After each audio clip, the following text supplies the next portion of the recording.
जमीन से करीब 100 फीट ऊपर एक पुराने और घने पेड़ की ऊंची डाल पर एक आदमी बैठा है। नीचे अमेज़न के जंगल में जंगली जानवर घूम रहे हैं। उनकी आवाजें रात भर सुनाई देती हैं, लेकिन वह आदमी पिछले 6 सालों से उसी पेड़ पर रह रहा है। उसने 6 सालों से जमीन को छुआ तक नहीं, न घर, न बिस्तर, न किसी इंसान से बात। सवाल यह है कि अमेज़न जैसे खतरनाक जंगल के बीच एक इंसान इतने साल सिर्फ एक पेड़ पर जिंदा कैसे रहा, और ये यहां आया ही क्यों था, जानेंगे आज की इस वीडियो में। तो इस वीडियो को अंत तक जरूर देखना। ये कहानी शुरू होती है 3 सितंबर 1937 से। इंग्लैंड में रहने वाला एक युवक जिसका नाम डेनियल फॉस्टर था, अपनी पढ़ाई पूरी कर चुका था। उसके मन में कई सालों से एक ही इच्छा थी, अमेज़न जंगल को देखना। यह बस एक साधारण सा सपना था जिसे वह 4 दिनों में पूरा करना चाहता था।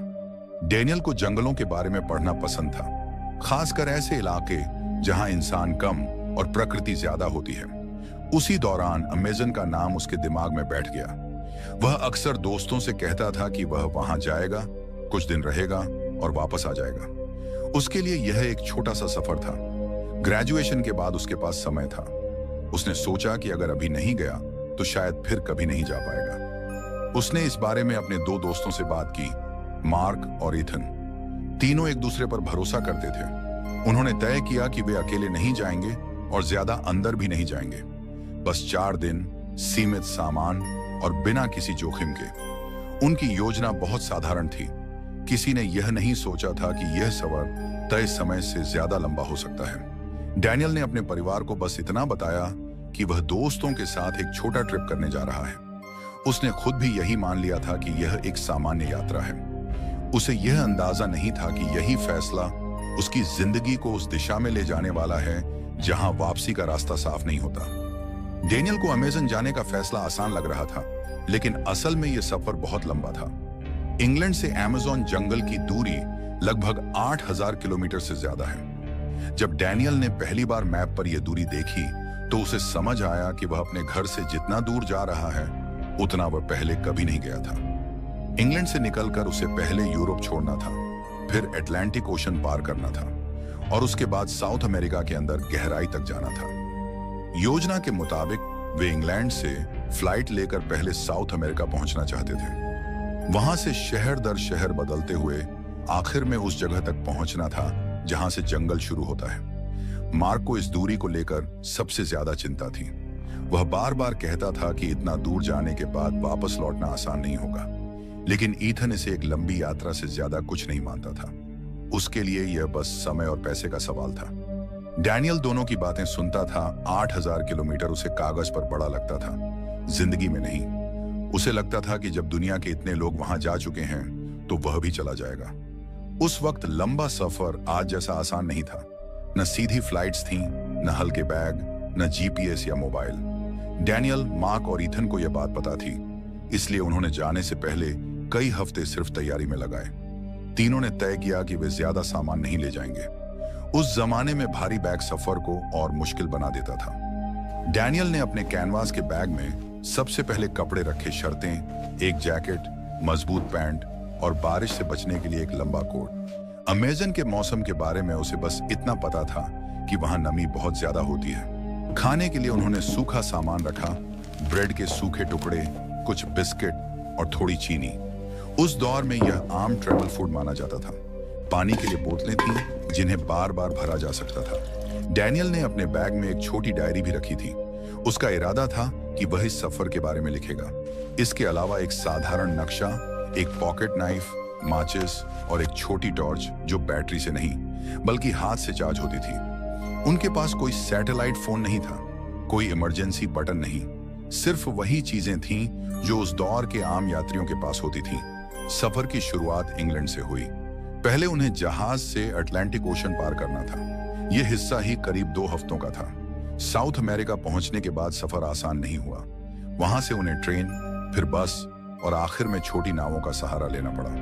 पूरे सफर में इंग्लैंड से उस आखिरी कस्बे तक पहुंचने में, जहां से आगे सिर्फ जंगल था, उन्हें लगभग 6 हफ्ते लग गए। अब उनके सामने कोई रास्ता नहीं था, कोई स्टेशन नहीं था, बस एक छोटा सा कस्बा, कुछ लकड़ी के घर, एक बाजार और नदी के किनारे बंधी हुई पुरानी नावें। यहाँ के लोग बाहर से आए लोगों को पहचान लेते थे। जब उन्होंने खाने और जरूरी सामान के बारे में पूछा तो एक बूढ़े आदमी ने, जो दुकान के बाहर बैठा था, उनसे बस इतना पूछा, कितने दिन के लिए जा रहे हो? डेनियल ने जवाब दिया, 4 दिन। उस आदमी ने कुछ नहीं कहा। मार्क ने उसी शाम एक स्थानीय नाविक से बात की। उसने साफ शब्दों में कहा कि जंगल के अंदर जाने से पहले उन्हें गाइड लेना चाहिए। उसने बताया कि यहाँ रास्ते बदलते रहते हैं, नदी हर मौसम में अलग बहती है। ईथन को यह सब जरूरत से ज्यादा डराने वाली बातें लगी। उसने हंसते हुए कहा कि वे ज्यादा अंदर नहीं जाएंगे, बस किनारे किनारे चलेंगे, देखेंगे और लौट आएंगे। अगली सुबह सूरज निकलने से पहले उन्होंने अपना सामान समेटा और वे चारों उस नाव में बैठे। वो नाव उन्हें नदी के सहारे उस जगह तक ले जाने वाली थी जहां से आगे पैदल चलना था। जैसे ही नाव किनारे लगी, डेनियल ने पहली बार अमेज़न को बहुत पास से देखा। पेड़ इतने घने थे कि उनके बीच की दूरी समझ में नहीं आ रही थी। फिर भी उस पल डर नहीं था, बस उत्सुकता थी। तीनों ने एक दूसरे को देखा और बिना कुछ कहे आगे बढ़ गए। उन्होंने तय किया कि वे नदी से ज्यादा दूर नहीं जाएंगे। हर कदम सोच समझ कर रखेंगे। दिन ढलते ही वापस मुड़ लेंगे। पेड़ों की वजह से सूरज साफ दिखाई नहीं देता और जमीन हर जगह एक सी लगती है। चलते चलते उन्होंने महसूस किया कि जंगल और घना हो गया है। रास्ता अब वैसा साफ नहीं रहा जैसा सुबह था। एक जगह जमीन इतनी गीली थी कि मार्क का पैर फिसल गया। उसे चोट तो नहीं लगी, लेकिन वे रुक गए। उसी रुकने के दौरान उन्हें एहसास हुआ कि नदी की आवाज अब साफ सुनाई नहीं दे रही।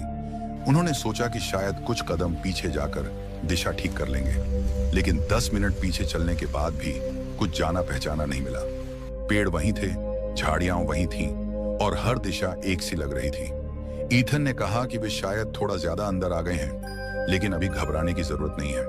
डैनियल भी यही मान रहा था। उसके दिमाग में अब भी 4 दिन का प्लान घूम रहा था। उसे लग रहा था कि यह बस एक छोटा सा कंफ्यूजन है। शाम होने लगी। जंगल के अंदर रोशनी तेजी से कम होती है। सूरज डूबने से पहले ही अंधेरा गहरा हो गया। उसी वक्त उन्हें पहली बार महसूस हुआ कि वे जिस रास्ते पर चल रहे हैं वह वापसी का रास्ता नहीं लग रहा। मार्क ने नक्शा निकाला, लेकिन वह सिर्फ कागज था। उसमें पेड़ों की ऊंचाई नहीं थी, जमीन की हालत नहीं थी और न ही उन छोटे छोटे मोड़ों का जिक्र था जो उन्हें यहां तक ले आए थे। तीनों ने वहीं रुकने का फैसला किया। उन्हें लगा कि रात यहीं काट ली जाए और सुबह रोशनी में रास्ता ढूंढा जाए, लेकिन जमीन इतनी गीली थी कि बैठना मुश्किल था। आसपास की झाड़ियों में कुछ न कुछ हिलता रहता था। डैनियल ने ऊपर देखा। पेड़ की डालें काफी ऊंची थीं, लेकिन मजबूत लग रही थीं। उस पल यह फैसला डर से नहीं, समझदारी से लिया गया। नीचे रुकना सुरक्षित नहीं लग रहा था। उन्होंने पहली बार पेड़ पर चढ़ने का फैसला किया, सिर्फ उस रात के लिए, सिर्फ सुरक्षित रहने के लिए। डेनियल सबसे पहले ऊपर चढ़ा, फिर मार्क और ईथन। ऊपर पहुंचकर उन्होंने राहत की सांस ली। अगली सुबह जंगल वैसा नहीं था जैसा वे उम्मीद कर रहे थे। जिस दिशा में उन्होंने रात से पहले कदम रखे थे, वही दिशा अब अजनबी लग रही थी। तीनों ने अलग अलग तरफ थोड़ा थोड़ा चलकर देखने का फैसला किया, इस सोच के साथ कि शायद किसी को नदी या खुली जगह दिख जाए। यही उनकी सबसे बड़ी गलती हुई। डैनियल कुछ ही मिनट आगे बढ़ा था कि पेड़ों के बीच से मार्क की आवाज सुनाई दी। आवाज साफ नहीं थी, बस इतना पता चल रहा था कि वह दूर जा रही है। डैनियल ने पलटकर आवाज की तरफ जाना चाहा, लेकिन जमीन गीली थी, झाड़ियां घनी थीं और दिशा का अंदाजा लगाना मुश्किल हो गया। कुछ ही देर में आवाजें बंद हो गईं। ईथन की कोई आवाज नहीं आई। डैनियल वहीं खड़ा रह गया। उसने जोर से दोनों के नाम पुकारे, लेकिन जंगल ने उसकी आवाज सुनाई नहीं दे रही थी। कुछ देर बाद उसे समझ आ गया कि अब वे तीनों एक दूसरे से अलग हो चुके हैं। न कोई रास्ता दिख रहा था, न कोई आवाज सुनाई दे रही थी।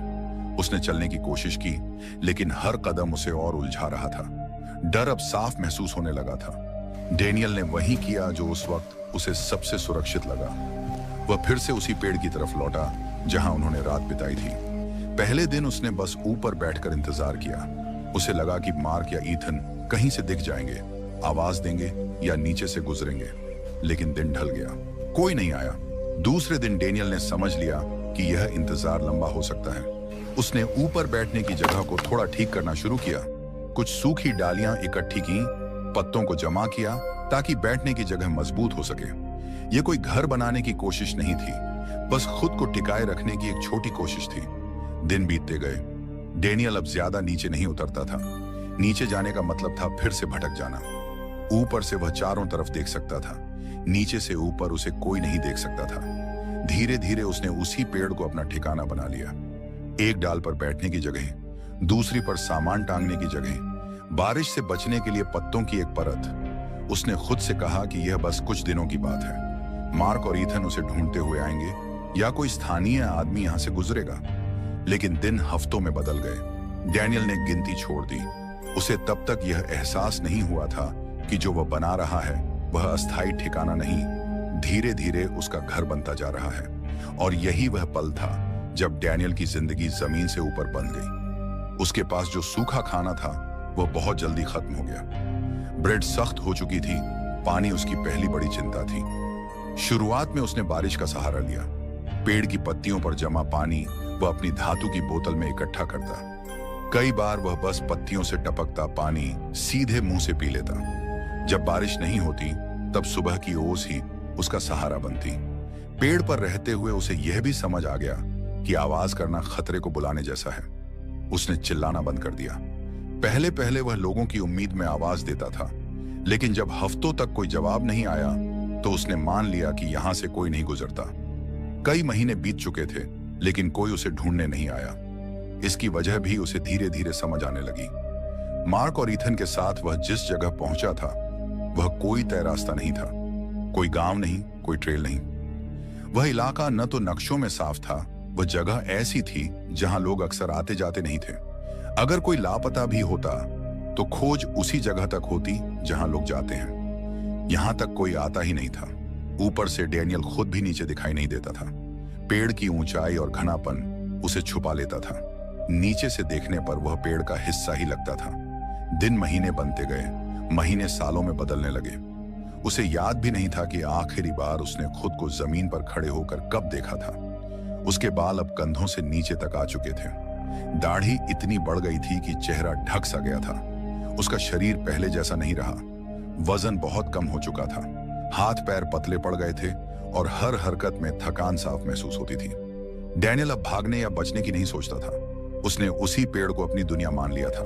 उसके लिए ऊपर की डाल ही जमीन थी और नीचे की दुनिया अब बस याद बन चुकी थी। उसने अपने मन को यही समझा लिया था कि अगर उसका अंत यही होना है तो यही उसकी जगह है। इंग्लैंड में उसके परिवार को कई महीनों से कोई खबर नहीं मिली थी। पहले उन्होंने सोचा कि शायद वह सफर में होगा, फिर लगा कि देर हो गई है। लेकिन जैसे जैसे समय बीतता गया, चिंता डर में बदलने लगी। किसी को यह नहीं पता था कि डैनियल कहाँ है। न कोई चिट्ठी, न कोई संदेश। परिवार ने पहले दोस्तों से पूछा। मार्क और ईथन के घर वालों से भी बात हुई। सबको यही लगा कि तीनों किसी लंबी यात्रा पर होंगे। किसी के दिमाग में यह ख्याल तक नहीं आया कि डैनियल अमेज़न जंगल में फंस चुका है। आखिरकार परिवार ने उसकी तलाश शुरू करने का फैसला किया। लेकिन सबसे बड़ी परेशानी यह थी कि किसी को यह नहीं पता था कि खोज शुरू कहां से की जाए। डैनियल ने जाते समय यह नहीं बताया था कि वह किस रास्ते से जाएगा। उसने बस इतना कहा था कि वह दोस्तों के साथ घूमने जा रहा है। किसी को यह अंदाजा नहीं था कि वह दुनिया के सबसे घने जंगल के बीच कहीं अटका हुआ है। खोज चलती रही, लेकिन दिशा के बिना। और डैनियल, वह ऊपर पेड़ पर बैठा अपनी उसी छोटी सी दुनिया में यह मान चुका था कि शायद अब उसे ढूंढने कोई नहीं आएगा। उसने सूखी टहनियां इकट्ठा करनी शुरू की, पतली लकड़ियां और बड़े पत्ते। उसने सब कुछ धीरे धीरे एक जगह जमा किया। पहले बस छाया बनाने के लिए, फिर हवा रोकने के लिए, और बाद में उसी से उसने पेड़ की दो मजबूत डालों के बीच एक हल्की सी झोपड़ी बना ली। यह कोई पक्का घर नहीं था, बस इतनी जगह थी कि वह बैठ सके, लेट सके और बारिश से थोड़ा बच सके। डैनियल अब ज्यादातर समय उसी झोपड़ी में रहता था। बाहर सिर्फ तब निकलता जब पानी इकट्ठा करना होता या थोड़ा बहुत खाना ढूंढना होता। झोपड़ी उसके लिए सिर्फ रहने की जगह नहीं थी, वह उसकी आदत बन चुकी थी। वहीं वह सोता था, वहीं दिन काटता था। उसे अब अंदाजा भी नहीं रहता था कि कौन सा साल चल रहा है, लेकिन उसे वहां रहते हुए 5 साल बीत चुके हैं। 5 साल बिना जमीन पर उतरे, बिना किसी इंसान से मिले। उस वक्त तक डैनियल के परिवार ने भी बहुत कुछ सह लिया था। इंग्लैंड में उसकी तलाश शुरू हुई थी, लेकिन धीरे धीरे सब शांत हो गया। कोई ठोस जानकारी नहीं मिली, कोई सुराग नहीं मिला। समय बीतता गया, उम्मीदें कमजोर होती गईं। आखिरकार उन्होंने यह मान लिया कि डैनियल अब इस दुनिया में नहीं रहा। घर में उसकी चीजें वैसे ही रखी रहीं, लेकिन बातों में उसका जिक्र कम होने लगा। त्योहार आए, साल बदले, लेकिन डैनियल वापस नहीं आया। उसके नाम की फाइलें बंद कर दी गईं, खोज रुक गई, और उसी समय दुनिया की नजरों से दूर एक पेड़ पर बनी छोटी सी झोपड़ी में डैनियल अब भी जिंदा था। जब डैनियल को उस पेड़ पर रहते हुए 6 साल पूरे हो चुके थे, तब वह लगभग हर उम्मीद छोड़ चुका था। उसकी दुनिया अब बस वही झोपड़ी थी, वही डालें, वही आसमान।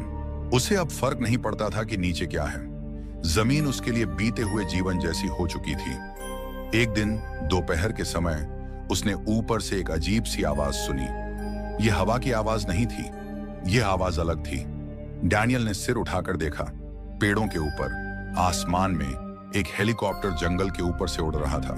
वह हेलीकॉप्टर अमेज़न जंगल में रिसर्च के लिए आया था। उस इलाके में ऊपर से सर्वे किया जा रहा था। पहले तो डैनियल को यकीन ही नहीं हुआ, फिर उसे समझ आया अगर यह मौका निकल गया तो शायद फिर कभी नहीं आएगा। उसने अपनी पूरी ताकत लगाकर इशारा करना शुरू किया, डालों को हिलाया, पत्तियां गिराईं, झोपड़ी से बाहर निकलकर हाथ हिलाने की कोशिश की। उसका शरीर कमजोर था, लेकिन इरादा साफ था। हेलीकॉप्टर आगे बढ़ चुका था, लेकिन तभी पायलट की नजर पेड़ों के बीच एक अजीब सी बनावट पर पड़ी। वहां कुछ ऐसा था जो जंगल का हिस्सा नहीं लग रहा था। हेलीकॉप्टर ने चक्कर लगाया, पास आया, और तभी पायलट ने उसे देख लिया। एक इंसान पेड़ के ऊपर एक झोपड़ी में। हेलीकॉप्टर नीचे उतारा गया। लोगों ने डैनियल को देखा, लेकिन पहचान नहीं पाए कि वह किस हाल में है। उसके बाल बहुत लंबे थे, दाढ़ी बेतरतीब थी, शरीर बेहद पतला हो चुका था। वह चल भी ठीक से नहीं पा रहा था। जब डैनियल को नीचे उतारा गया तो यह उसकी जिंदगी का पहला कदम था जो उसने 6 साल बाद जमीन पर रखा। उसे अस्पताल ले जाया गया।